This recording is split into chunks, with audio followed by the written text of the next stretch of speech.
So this is the stationary circle technique. We're going to be using this for smaller parts, areas of the body. We're going to keep our fingers perpendicular to the direction of flow. So we're working to the axillary nodes here.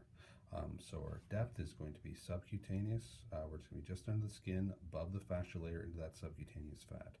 So we engage, do a semicircular motion to drag the skin, ease our pressure, and return. We're aiming for about 20 cycles per minute on this. But just make sure we have a distinct pressure on, drag, pressure off, return. So we just don't want to be just stirring the lymph there. That's not what we're trying to accomplish. And again, for smaller areas, finer areas of the neck, we can use 2 fingers, we can use 1 finger, whatever is going to best suit the area that we're trying to work on. Next technique is the pump technique. Again, our depth is the same, always to the subcutaneous. I'm going to sort of wrap my hand around his arm this way. Any curved part of the body, flank, the thigh, they all work for that. So again, we're going to engage the subcutaneous, drag on, ease our pressure. Then we're going to hinge with our thumb and forefinger, our hand right over. Place our palm back down, again about a palm's width further forward.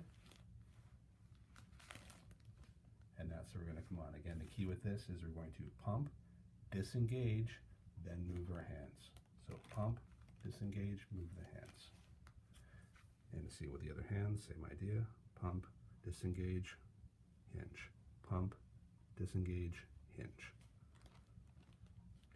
So this is the rotary technique.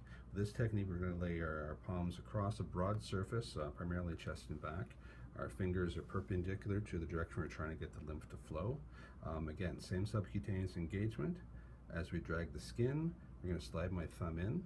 From here, as we disengage, I'm going to hinge, pivot around my thumb, re-engage about a palm's width forward, drag, hinge, drag. The work's being done with the heel of my hand. That's what I'm getting.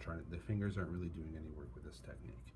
This technique can be done bilaterally if you want with 2 hands, or even combining, especially if you're working through breast tissue, for instance. You can often do your hinge and pivot, and then scoop, or so the pump technique, and pinch the 2 that way. So the hands can work together, the same technique or different techniques depending on the areas you're trying to accomplish. It's the scoop technique, the final Vodder technique. It's really just a variation on the pump technique. Instead of having the very distinct phases, we're going to do a little more blending as we're re-engaging this time. So just like before, I've got my hands curved underneath here. I'm going to do my drag. I again disengage. I'm going to pivot, but now instead of placing my hand down and grabbing and scooping and pumping again, the idea of this one is I'm going to hinge, and as I'm following through, I'm going to create that scooping motion to do the next drag with the placement. That's the variation on the scoop technique. They primarily use this one for calves and forearms. That's the area they tend to use this one the most.